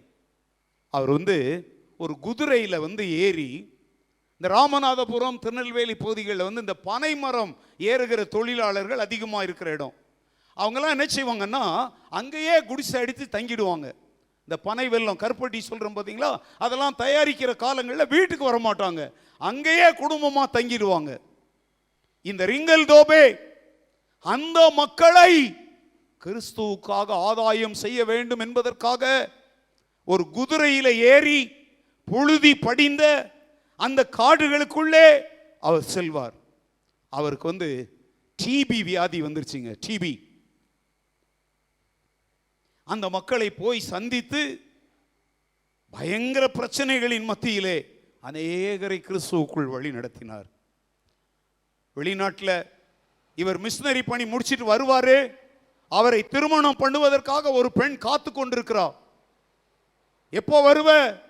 எப்போ வருவன்னு சொல்லி ரிங்கல் தோபையினுடைய ரிட்டர்னுக்காக வெளிநாட்டில் அவரை கல்யாணம் பண்ண காத்திருக்கிற பெண் கடிதம் எழுதுகிறார். இவர் எழுதுறாரு, நான் இயேசுவுக்காக உழைத்து களைத்து சளைத்து முடிந்த பின் தான் உன்னை என் மனைவியாக மாற்றிக்கொள்ள முடியும். எனக்காக காத்திருக்க முடியுமானால் காத்திரு, அல்லது நீ விரும்புகிற வேறொருவரை திருமணம் செய்து கொண்டு நல்ல வாழ்க்கை வாழ உனக்கு என் வாழ்த்துக்கள்னு கடிதம் அனுப்பிட்டாரு. நடந்தது என்ன தெரியுமா? அவர் குதிரையில போகும்போதெல்லாம் கல்லை தூக்கி அடிப்பாங்க. டிபி வியாதி முற்றி ஒரு நாள் மதியம் அந்த காட்டு பனை மரங்கள் இருக்கிற இடத்துக்கு நேராக தன்னுடைய குதிரையில போயிட்டு இருந்தார். சுட்டரிக்கிற வெயில்.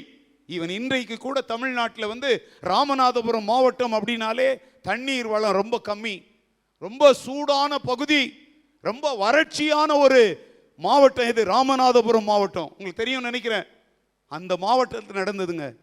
ஒரு நாள் மதியம் கொளுத்துகிற வெயில்ல தன்னுடைய குதிரையில போயிட்டு இருக்கும்போது அவருடைய டிபி வியாதி ரொம்ப முற்றி ஒரு இடத்துல அவர் குதிரையிலிருந்து அப்படியே கீழே விழுந்தார். அது புழுதியான ஒரு ரோடு. அவர் வாயிலிருந்து ரத்த ரத்தமாய் கக்கினார். அந்த புழுதியில் அப்படியே புரண்டார். அங்க அவருக்கு உதவி செய்ய யாருமே இல்லை. அவருடைய குதிரை மாத்திரம் அங்க பக்கத்துல நின்றுகிட்டே இருக்குது. அப்படியே அந்த புழுதியில ரத்த ரத்தமாய் சிந்தி அந்த ரத்தங்கள் புழுதியோடு கட்டி கட்டியா கிடந்துச்சு. சாயங்காலத்தில் ஒரு சில தொழிலாளர்கள் வீட்டுக்கு போறவங்க பார்த்தா துரையினுடைய குதிரை நிக்குது. என்ன துரையினுடைய குதிரை இங்க நிக்குத அப்படின்னு சொல்லி எல்லாரும் உற்று பார்த்தா தரையில துரை விழுந்து கிடக்கிறார். பார்த்தா அப்படியே அந்த வெயில்ல காய்ந்து அந்த ரத்தத்தில் அவருடைய உடம்பு புரண்டு அவர் சொன்னபடியே கிறிஸ்துவுக்காக உழைத்து களைத்து இப்ப நடந்துச்சு பாத்தீங்களா? இதுதாங்க சளைத்து அவர் இயேசுவுக்காக மரித்தார். அன்பானவர்களே, இன்றைக்கும் இந்திய தேசத்திலே கிறிஸ்துவின் சபையை வேர் அறுக்கும்படி பாதாளத்தின் வாசல்கள் எவ்வளவு பலமாய் கிரியை செய்தாலும் திருச்சபை நிமிர்ந்து நிற்பதற்கு காரணம் ரிங்கல் தோபே போன்ற மிஷனரிகள் வித்துக்களாய் நம் தேசத்துல மரித்தது தான் காரணம். இவங்கெல்லாம் பேக்கேஜுக்காக மரிக்கல. கல்வாரி சிலுவையிலே இயேசு காண்பித்த அந்த திவ்ய அகாப்பே அன்பிற்காக தங்கள் வாழ்வை கொடுத்தவர்கள். ஹல்லேலூயா. இம்மைக்காக அல்ல. எத்தனையோ மிஷனரிகளை குறித்து சொல்ல முடியும். சிவகாசியினுடைய ராக்லாண்ட் மிஷனரியை பற்றி கேள்விப்பட்டிருப்பீங்க. இங்கிலாந்தினுடைய ராஜ குடும்பத்தை சேர்ந்தவர், கணித மேதை வந்தார். வட திருநெல்வேலி, இன்றைக்கு சிவகாசின்னு சொல்றோம், அப்போ அது நார்த் திருநெல்வேலி. அங்க ஊழியம் செய்தார். அவர் பட்ட பாடுகளுக்கு அளவே கிடையாது. சுருக்கமாய் சொல்றேன். ஒரு நாள் ஊழியம் செஞ்சுட்டு வரும்போது அவருக்கு ரொம்ப தாகம், பசி. அங்க இருந்த ஒரு அம்மா கிட்ட கொஞ்சம் குடிக்க ஏதாவது கிடைக்குமா அப்படின்னு கேட்டார். அந்த அம்மா உள்ள போயிட்டு சொம்புன்னு சொல்றோம் இல்லையா, சொம்பு தெரியுமா? மெட்ராஸ்காரங்களுக்குலாம் ஞாபகம். இப்போ யாருங்க சொம்புலாம் வச்சுருக்குறாங்க. அந்த சொம்பில் கொஞ்சம் ஏதோ கேப்ப கூழ் இல்லையா, ராகி, அதை எடுத்துகிட்டு வர்றாங்க. உடனே இவர் அந்த சொம்பை வாங்குறதுக்கு கையை நீட்டுறாரு. அந்த லேடி சொல்கிறாங்க, நீ பரங்கியாச்சே. அந்த காலத்தில் வெள்ளைக்காரங்களெல்லாம் பரங்கி, ஏன்னா வெள்ளைக்காரங்க மீட் சாப்பிட்றவங்க, பீஃப் சாப்பிட்றவங்கன்றதுனால அவங்கள பரங்கின்னு சொல்லுவாங்க. நீ பரங்கியாச்சே, என் வீட்டு பாத்திரத்தில் உனக்கு எப்படி நான் இதை தர முடியும்? உடனே அந்த ராக்லாண்ட் என்ன பண்ணார் தெரியுமா? தன் தலையில் வைத்திருந்த தொப்பியை கழற்றி அந்த அம்மாவுக்கு முன்னாடி நீட்டி, இதில் அதை ஊத்துங்க அப்படின்னார். அந்த தலையில இருந்த தொப்பியில் அந்த கூளை வாங்கி அதை குடித்துட்டு அவர் ஊழியம் செய்தவர். ஒரு நாள் சிவகாசியினுடைய தெருக்களிலே அவர் போயிட்டு இருக்கும்போது ஒரு மத வெறியன் அவர் மீது ஒரு கல்லை எடுத்து எறிந்தான். அந்த இடத்திலேயே சுருண்டு விழுந்து செத்தார். நான் அவருடைய கல்லறையை போய் பார்த்துருக்கிறேன். சிவகாசிக்கு யாராவது போனீங்கன்னா போய் பாருங்க. அவருடைய நினைவாலயம் ஒன்று அங்க இருக்குது. ஒரு முறை இங்கிலாந்து இளவரசர், இங்கிலாந்து மக்கள் இந்தியாவை ஆண்ட போது அவர் இங்கே சுற்றுப்பயணமா வந்திருந்தார். அப்போ சிவகாசி பக்கமும் அவர் போக வேண்டியதா இருந்துச்சு. அப்போ அவர் என்ன பண்ணார் தெரியுமா? முன்கூட்டியே அரசு அதிபர்கள்லாம் வந்தா பிளான் பண்ணிடுவாங்க ப்ரோக்ராம்லாம், எங்க போனோம் அப்படிங்கிறதெல்லாம். இவர் திடீர்னு கேட்டாரு, இங்க தானே ஏதோ ஒரு இடத்துல யார் யார் யார் பேர் சொன்ன, ராக்லேண்ட் மரித்தார் அப்படின்னு கேட்டார். அங்க அரசாங்க அதிகாரிகள்லாம் தடுமாறுறாங்க. ஏன்னா இவர் அங்க போவதற்குரிய எந்த ஏற்பாட்டையும் அவங்க என்ன செய்யல. உடனே அவங்க சொல்றாங்க, இல்லை பிரபுவே, நாளைக்கு பார்க்கலாம். அவர் சொல்றார், நோ நோ நோ, இப்பவே நான் பார்க்கணும் அப்படிங்கிறார். அப்ப அவங்கெல்லாம் கை பிசைந்து நிக்கிறாங்க. அவர் சொல்றாரு, ஏன் ஏன் நடுங்குறீங்க? அவங்க சொல்றாங்க, நீங்க ராக்லேண்டுடைய கல்லறையை பார்க்கணுங்கிறது நம்முடைய அஜெண்டாவில் இல்லாததுனால நாங்க எந்த ஏற்பாடுகளும் செய்யல. அப்ப இவர் என்ன சொன்னார், என்ன ஏற்பாடுகள்? ரெட் கார்பெட் போட போறியா அப்படின்னு சொல்லிட்டு அவர் தன்னுடைய வாகனத்தில் இறங்கி முள்ளு காடுகளுக்குள்ளே அவருடைய கல்லறை இருந்துச்சு. கவனிப்பாரற்று ஒரு அனாதை போல அந்த கல்லறை விடப்பட்டிருந்துச்சு. இந்த இங்கிலாந்து நாட்டின் இளவரசன் அந்த முள்ளுகளுக்குள்ளே புகுந்து அவருடைய கல்லறை அண்டை போனார். அதை யாருமே பார்த்தே எத்தனையோ வருஷங்களாய் பராமரிப்பின்றி கிடந்தது. அந்த இளவரசன் என்ன சொன்னார் தெரியுமா? ஓ ராக்லேண்ட், இங்கிலாந்தினுடைய அரச பரம்பரையில் வந்தவனே, இந்திய நாட்டிலே ஒரு அனாதை போல நீ மரித்து கிடக்கிறாயே என்று அந்த இடத்துல அவர் கண்ணீர் விட்டு அழுதாராம். அன்பானவர்களே, அரச பரம்பரையை சேர்ந்தவர், மிகப்பெரிய கணித மேதை, உங்களையும் என்னையும் நேசித்து தேவனுடைய அன்பினாலே நெருக்கப்பட்டு இந்தியாவுக்கு வந்ததுனால தான் காட்டு மிராண்டிகளை போல வாழ்ந்த என்னுடைய மாவட்டத்து மக்கள் இன்றைக்கு உலகமெங்கும் மிஷனரிகளாய் சென்றிருக்கிறார்கள், மிஷனரிகளை அனுப்பி கொண்டிருக்கிறார்கள். அல்லேலூயா. அன்பினால் ஊழியம் செய்ய வேண்டும். சம்பளத்திற்கு ஊழியம் செய்வது, சம்பளத்திற்கு சேவை செய்வது ஊழியம் அல்லவே அல்ல. தேவன் நமக்கு சம்பளம் தருவார். மனுஷன் வைக்கிற சம்பளம், ஒரு கமிட்டி வைக்கிறதெல்லாம் it's just like a gift to encourage us, but the real salary, the real benefit will come from the Lord. கர்த்தர் சொல்லுகிறார், ஒருவன் எனக்கு ஊழியம் செய்தால் என் பிதா அவனை. உலகத்துல கனத்தை தேடுறீங்களா? சபைக்காக உழைக்கிறீங்க, உங்க பாஸ்டர் உங்களை அப்பப்போ பேர் சொல்லி உங்களை கனம் பண்ணணும்னு எதிர்பார்க்கிறீங்களா? தயவு செய்து நிறுத்துங்க. தேவன் உங்களை கனம் பண்ணினால், ஆதலால் தேவன் அவரை எல்லாவற்றிற்கும் மேலாக உயர்த்தி நாவுகள் யாவும் அவரை அறிக்கை பண்ணும்படி, முழங்கால் யாவும் அவருக்கு முன்பாக முடங்கும்படி மேலான நாமத்தை அவருக்கு தந்தருளினார். அல்லேலூயா. இப்ப புரியுதா உங்களுக்கு? ஊழியக்காரருக்கும் சிநேகிதருக்கும் உள்ள வித்தியாசம்.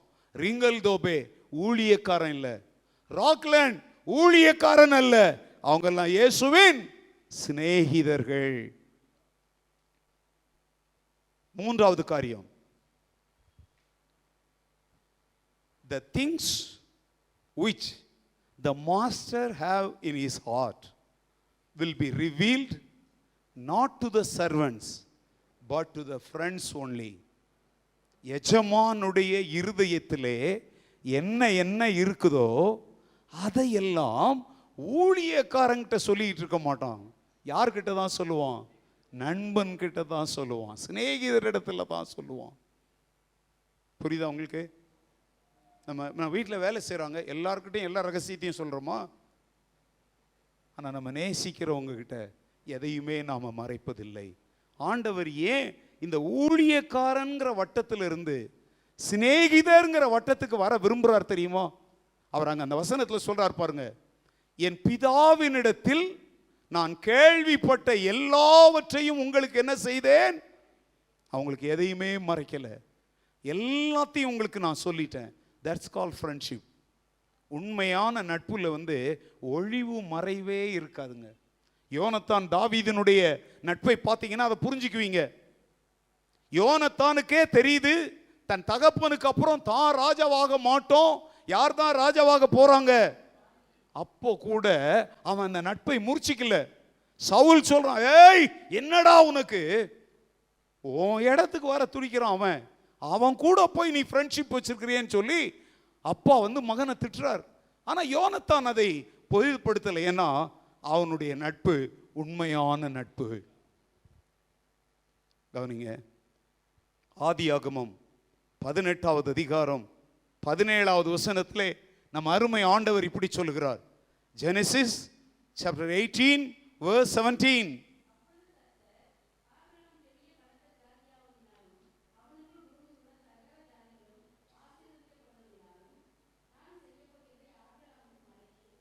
அங்க பாருங்க, அந்த வார்த்தை மாத்திரம் எடுத்துக்கோங்க. நான் செய்ய போகிறதை ஆபிரகாமுக்கு மறைப்பேனோ?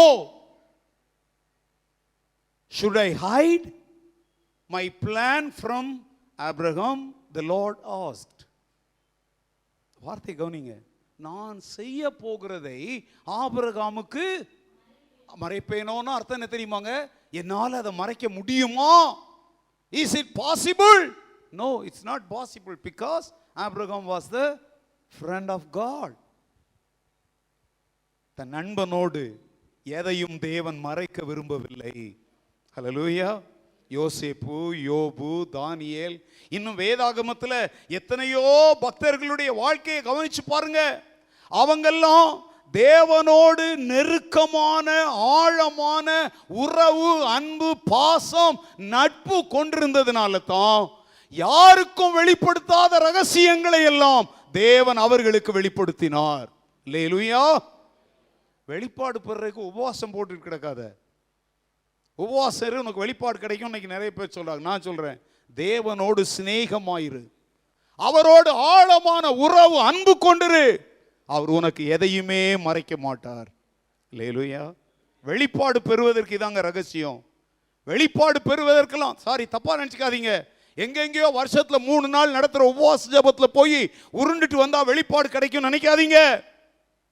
தேவனோடு ஆழமான உறவு கொள்ளுங்க, அவருடைய சிநேகிதராய் மாறுங்கள். தேவன் தன் உள்ளத்தில் இருப்பதை உங்களுக்கு வெளிப்படுத்துவார். அவரோடு அன்பாய் இருக்கிறவர்களுக்கு வெளிப்படுத்தாமல் வேறு யாருக்கு தேவன் ரகசியங்களை வெளிப்படுத்துவார்? Because of the intimate fellowship and friendship with the Lord, the saints like Joseph, Job and Daniel were able to get the revelations of each situations in their life. தானியேல் எல்லாம் பாருங்க, யோசேப்பு எல்லாம் பாருங்க, சொப்பனமே பார்த்தவன் மறந்துடுறான், சொப்பனத்தையும் சொல்லணும். அதுக்கு இது என்ன கூத்துங்க? சொப்பனத்தை சொன்னாலாவது குருட்டாம் போக்கல குருவி உட்கார பனம்பழம் உழுந்த மாதிரி எதையாவது அடிச்சு விடலாம். இவன் என்ன சொல்றான்? சொப்பனத்தையே சொல்லணுங்கிறான். சொன்னாங்களா சொல்லலையா? சொல்ல வச்சது யாரு? கர்த்தர். ஏன்? இவங்கெல்லாம் அவருடைய சிநேகிதர்கள், அவங்க வேலைக்காரங்க இல்ல, ஆண்டவரோடு உறவாடினவர்கள். அவருடைய கரம் பிடித்து செல்ல பிள்ளை நான், செல்ல பிள்ளை ஏசப்பாவுக்கு செல்ல பிள்ளை என்று நடந்தவர்கள். அதனால தான் சொப்பனத்தையும் அறிவித்தார், சொப்பனத்தின் விளக்கத்தையும் அறிவித்தார். அவன் பார்வோன்லாம் சொல்லிட்டான், உன்னை விட ஞானியான மனுஷன் யாருமே கிடையாது, அதனால நீயே அந்த வேலையை செய்யின்னு சொல்லிட்டு பைபிள்ல போட்டிருக்கு. யோசேப்பினுடைய உத்தரவு இல்லாம எகிப்துல ஒருத்தன் கூட காலை என்ன செய்யக்கூடாதான். ஆமா, நம்ம சர்ச்சில் காலை ஆட்டிட்டு உட்கார்ந்துருக்கிறோமே, அப்படிலாம் முடியாது. அதுல போத்திபாரும் அடக்கம், அவன் மனைவியும் சேர்ந்துதான்.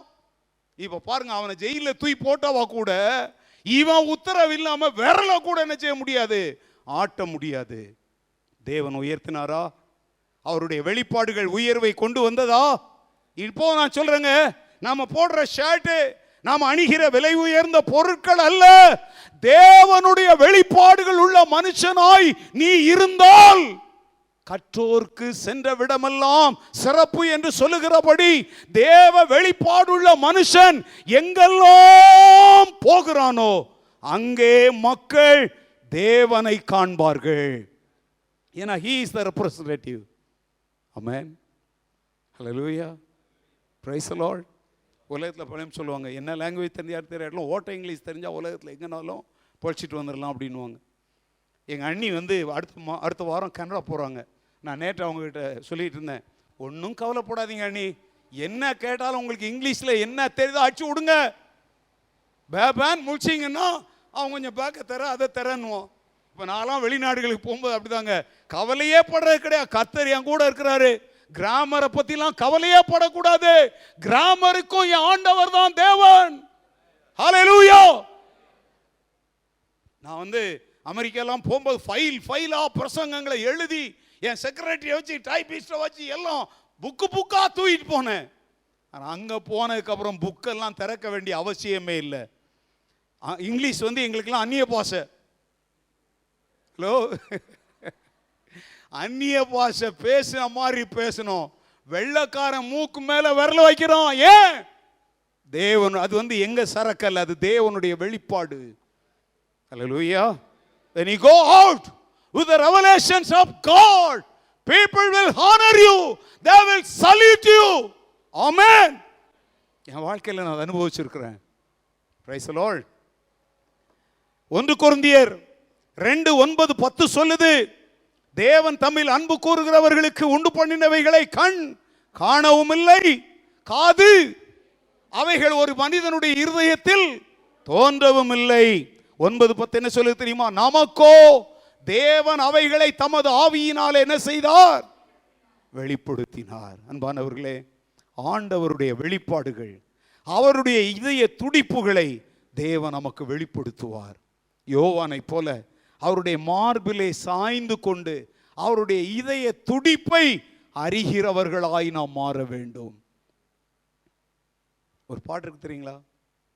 என் அருகிலிரும் என் இயேசுவே. அன்பானவர்களே, நீங்க இன்னைக்கு அவர் கிட்ட வாங்க. ஏன் கொஞ்சம் தூரத்தில் நிக்கிறீங்க? ஏன் அவர் அந்நியர் மாதிரி, நீங்க யாரோ மாதிரி ஏன் அங்க நிக்கிறீங்க?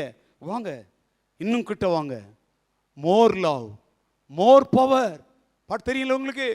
இன்னும் கொஞ்சம் கிட்ட வா, கிட்ட வந்துரு. அவர் மார்புல சாய், அவருடைய ஹார்ட் பீட்டை உன்னால உணர முடியும். ஆமென்.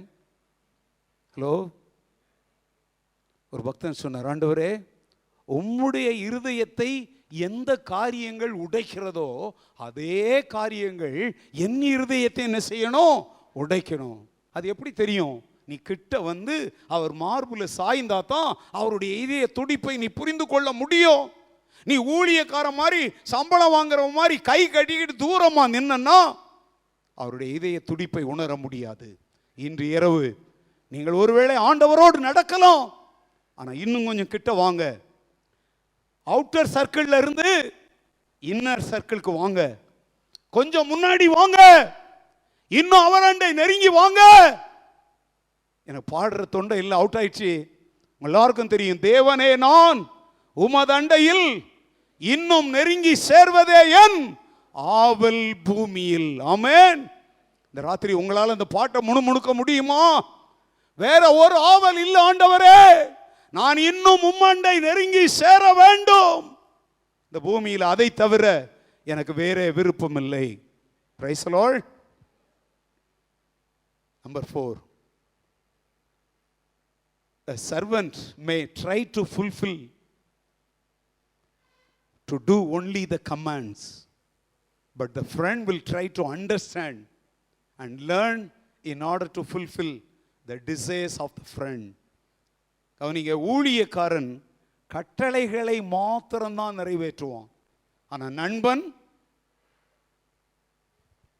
ஒரு மனிதனுடைய உள்ளத்தில் இருக்கிற அனைத்தையும் புரிந்து கொண்டு அதற்கேற்றபடி நடக்க முயற்சிப்பான்.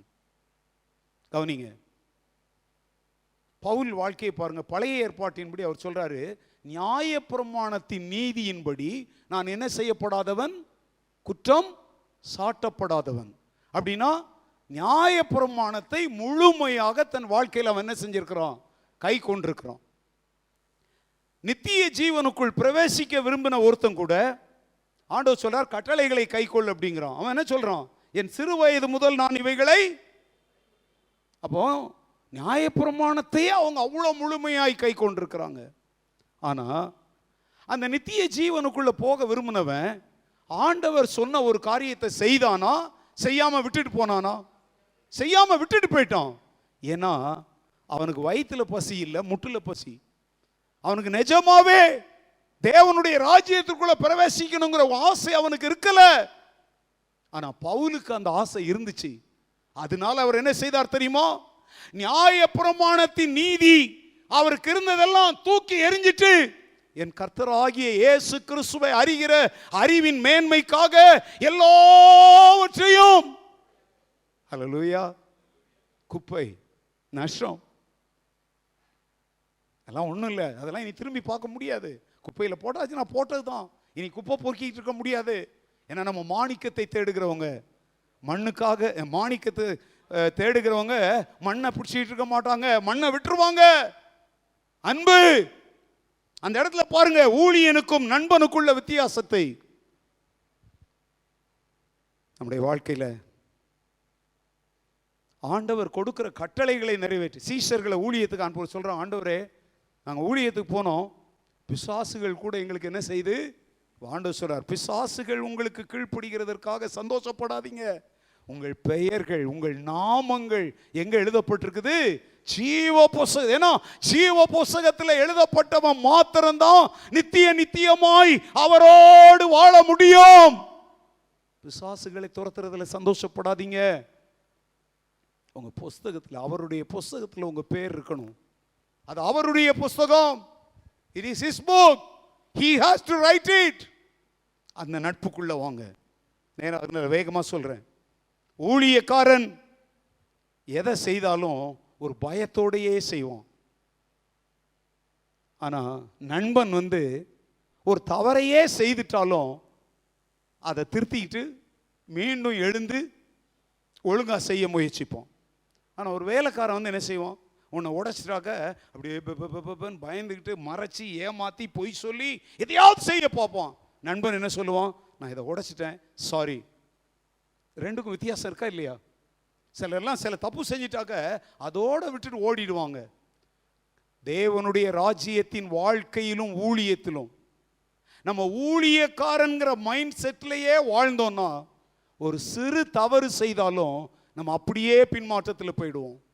ஆனா ஆண்டவர் மேலுள்ள அன்பினால நீங்க கிறிஸ்தவ வாழ்க்கையும் ஊழியமும் செய்தாலும், மறுதலித்த பேதுரு மீண்டும் எழுந்து இரண்டாவது வாய்ப்பை பயன்படுத்தி கொண்டது போல சிநேகிதன் மீண்டும் எழும்புவான், விட்ட வேலையை தொடருவான்.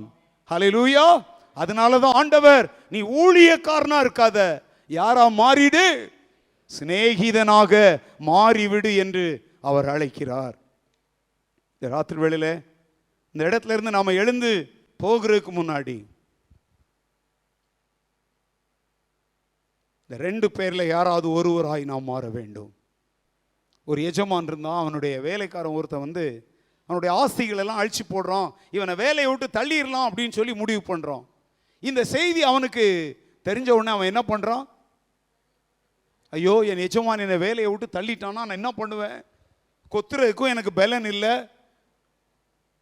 அப்புறம் பைபிளில் இறப்பதற்குன்னு போட்டிருக்குது, அது பிச்சை எடுப்பதற்குன்னு அர்த்தம். பிச்சை எடுக்கவும் எனக்கு எப்படி இருக்கு, வெக்கமா இருக்கு, நான் என்ன செய்வேன் பாருங்க. அந்த இடத்துல அவன் என்ன பண்றான் தெரியுமா, ஒருத்தனை கூப்பிட்டு, நீ எஜமான்ட்ட எவ்வளோ கடன் போட்ட, 100 கடன், ஓகே 80ன்னு எழுது, 20 போனா போட்டு 80யாவது வாங்கினேன். இப்போ பாருங்க அந்த இடத்துல அவன் என்ன செய்கிறான், தன்னுடைய எஜமான் தன்னை தள்ளிவிடக் கூடாது என்பதற்காக அங்கே ஏதோ ஒன்றை செய்கிறான். He is doing something to satisfy the heart of his master. நல்லா கவனிங்க, இன்னைக்கு நம்ம கூட ஆண்டவர் மேல் உள்ள அன்பு நமக்கு இருக்குமானால் 30 ஆனாலும் சரி, 60 ஆனாலும் சரி, 100 ஆனாலும் சரி, ஏதாவது ஒன்றை என் ஆண்டவருக்காக நான் செய்து கொண்டே இருப்பேன். பலனை பற்றியெல்லாம் இங்க கம்ப்யூட்டர்ல கணக்கு போட்டுக்கிட்டு இருக்க மாட்டேன். பில்லி கிரஹாம்ட்ட ஒருத்தவங்க கேட்டாங்க, இதுவரைக்கும் உங்களுடைய ஊழியத்தில் எவ்வளவு லட்சம் மக்களை ஆண்டவருக்கு வழி நடத்தி இருப்பீர்கள்? அவர் சொன்னாரு, அந்த கணக்கெல்லாம் நான் பார்க்கறது இல்ல, அந்த கணக்கு பரலோகத்தில் இருக்குது. ஆமென். இன்னைக்கு நாம கூட அதே பதில் தான் நாம சொல்லணும். நம்ம இவ்வளவு பேர் அவ்வளவு பேர் வழி நடத்தினோம் என்று யாருக்கும் கணக்கு காட்டுவதற்காக அல்ல, பரலோகம் அதை கணக்கு வைக்கிறது. ஏன்னா பைபிள் சொல்லுது, மனம் திரும்புகிற ஒரு பாவி நிமித்தம். அப்படின்னா கணக்கு எங்க இருக்குன்னு அர்த்தம், நம்ம ஊழியத்தின் மூலம் யார் மனம் திரும்பினாலும், நம்ம அதை கணக்கு வைக்கலனாலும் பரலோகம் கணக்கு வைக்குது. ஆமென். பேதுருவை பார்த்து ஆண்டவர் கேட்டார், நீ என்னில் அன்பாய் இருக்கிறாயா? அவன் என்ன சொன்னான் தெரியுமா? கடைசி, ஆண்டவரே எல்லாவற்றையும் அறிவீர், நான் உம்மை நேசிக்கிறேன் என்பதையும். அந்த வார்த்தை ரொம்ப முக்கியமானங்க. You know Lord everything. அப்படின்னா அர்த்தம் என்ன தெரியுமா? நான் ஆத்திரக்காரன், நான் முந்திரி கோட்டை, நான் ரொம்ப வாயில பேசுவேன், செயல்லாம் ஒன்றும் செய்ய மாட்டேன் ஆண்டவரே, நான் ஒரு பயந்தாங்கொள்ளி, நான் ஒரு கோழை. ஆனாலும் என் பலவீனங்களின் மத்தியிலும் என் முழு இருதயத்தோடு நான் உம்மை நேசிக்கிறேன் என்பதையும் நீர் அறிவீர். இதுதாங்க உண்மையான அறிக்கை. நான் ஆண்டவரை நேசிக்கிறேன், நான் ஆண்டவரை நேசிக்கிறேன் நீ சொன்னா பத்தாது, அவர் சொல்லணும், இவன் என்னில் அன்பாய் இருக்கிறான். ஆபிரகாமை பார்த்து அவன் மகனை கொண்டு போய் பலிபீடத்தில் கடத்தினதுக்கு அப்புறம் ஆண்டவர் சொல்றார், பிள்ளையாண்டன் மேல உன் கையை வைக்காத, நீ கர்த்தருக்கு பயப்படுகிறவன் என்று இப்பொழுது நான். இன்றைக்கு ராத்திரி நம்மை பார்த்து ஆண்டவர் சொல்லுவாரா, இந்த மகன் இந்த மகள் என்னை நேசிக்கிறவள், எனக்கு ஊழியக்காரன் ஊழியக்காரி அல்ல, என்னுடைய சிநேகிதன் என்னுடைய சிநேகிதி என்று அவர் வாயால சொல்லணும். நம்ம சொல்றோம், எனக்கு அவரை தெரியும் இவரை தெரியும், ஆனா அவங்களுக்கு நம்மளை தெரியுமா? அதுதான் அன்பு. இன்று ராத்திரி உங்களுக்காக சிலுவையில் அறையுண்டு மரித்து உயிரோடு எழுந்து பரமேறி சென்று மீண்டும் வரப்போகிற ராஜாதி ராஜா உங்கள் ஒவ்வொருவரையும் பார்த்து, நீ என்னை நேசிக்கிறவன் என்று நான் அறிவேன் என்று ஆண்டவரிடத்தில் நாம் ஒரு சாட்சி பெற முடியுமா? நாம் ஜெபிக்க போகிறோம். உடைய சிந்தனைகளை ஒருமனப்படுத்துங்கள். கலாத்தியர் 5:6 சொல்லுகிறது, Galatians chapter 5 verse 6 says, கிறிஸ்து இயேசுவினிடத்தில் விருத்த சேதனமும் விருத்த சேதனம் இல்லாமையும் ஒன்றுக்கும் உதவாது, அன்பினால் கிரியை செய்கிற விசுவாசமே உதவும். கவனிங்க, what is important is faith expressing itself in love. அப்ப நம்ம விசுவாசம் கூட எதையோ எதிர்பார்த்து அல்ல, அன்பினால் கிரியை செய்கிற விசுவாசமாக இருக்க வேண்டும். சோ கிறிஸ்தவ வாழ்க்கை என்பதே சுருக்க சொல்வதென்றால் தேவனுடைய அன்பின் புத்தகம். தேவன் மனிதனை எவ்வாறு நேசித்தார் என்பதை விளக்குகிற புத்தகம்தான் கர்த்தருடைய வேதம். இதுல ஆசரிப்பு கூடாரம், கர்த்தருடைய வருகை, அதெல்லாம் ஒரு பார்ட் தாங்க. ஆனா இந்த முழு பைபிளுடைய எசன்ஸே என்ன? The love of God. அதுதான் what is Bible? It is the story of the love of God. பைபிள்னா என்னன்னு கேட்டா முழிக்காதீங்க. Simple answer. This is the story of God's love. அந்த அன்பின் ஆண்டவர் ஊழியக்காரங்கிற வட்டத்தை விட்டுட்டு அவரோடு இணைந்து ஒட்டி உறவாடுகிற சிநேகிதர் என்கிற வட்டத்திற்குள்ளே நீங்கள் எழுந்து வரும்படி இன்று உங்களை அழைக்கிறார். நம்ம எல்லாரும் எழுந்திருப்போமா? கண்களை மூடுவோம். கவனம் அந்த பக்கம் இந்த பக்கம் சிதற வேண்டாம். நான் உங்களை என் ஊழியக்காரர் என்று சொல்லுகிறதில்லை, நான் உங்களை என் சிநேகிதர் என்கிறேன். என் பிதாவினிடத்தில் நான் கேட்ட அனைத்தையும் உங்களுக்கு அறிவித்தேன். ஆண்டவர் இந்த உலகத்தின் ஞானிகள் விஞ்ஞானிகளுக்கெல்லாம் வெளிப்படாத தெய்வீக ரகசியங்களை உங்களுக்கும் எனக்கும் தந்து உலகெங்கும் அனுப்ப விரும்புகிறார். நம்முடைய கல்வி அறிவோ, நம்முடைய சாமர்த்தியம், திறமைகள், தாளந்துகளோ அல்ல. தேவன் கொடுக்கிற வெளிப்பாடுகள் தான் நமக்கு முன்பாக வாசல்களை திறக்கும். இயேசுவை குறித்து பிதாவானவர் பேதுருவுக்கு கொடுத்த வெளிப்பாடின் மேலில் தான் சபையை தேவன் கட்டினார். அதைத்தான் அவர் சொன்னார், இந்த கல்லின் மேல், அதாவது பேதுரு மேல இல்ல, பேதுருவுக்கு தேவன் கொடுத்த வெளிப்பாடு. இன்னைக்கு நாமும் திருச்சபையை நாட்டுகிற பணியில் இருக்கிறோம். தேவ வெளிப்பாடு இல்லாமல் நாம் எதையும் சாதிக்க முடியாது. அவருடைய வெளிப்பாடு தேவை என்றால் அவரோடு நாம் தனித்திருக்க வேண்டும். பத்மு தீவிலே யோவான் அவரோடு தனித்திருந்த போது திரையை விலக்குகிற அப்போகலிப்ஸ் என்று சொல்லப்படுகிற தி ரெவலேஷன், வெளிப்பாட்டின் புத்தகத்தை எழுதும்படி தேவன் அவனுக்கு உதவி செய்தார். வெளிப்பாடு நிறைந்த ரெவலேஷன் உள்ள ஒரு வாழ்க்கை ஊழியம் செய்ய விரும்புகிற அனைவரும் இன்று ஒரு தீர்மானம் செய்வோம்.